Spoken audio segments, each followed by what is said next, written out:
Nega qayg'uryapsan? Allohdan xayrlisini so'ragan sen emasmiding? Ko'rmayapsanmi, xayrsizlarni uzoqlashtirdi sendan. Ha, ayriliqlar og'irli.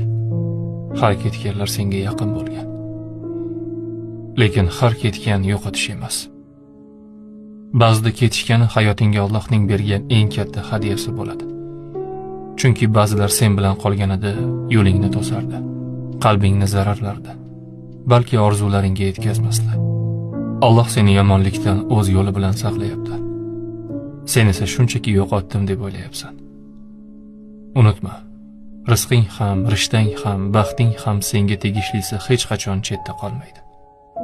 Faqat sabr qil, shubhalanma, o'zingni yomon ko'rma. Nega aynan men dema, balki shu men uchun xayrli deb o'yla. Seni Alloh yaratgan.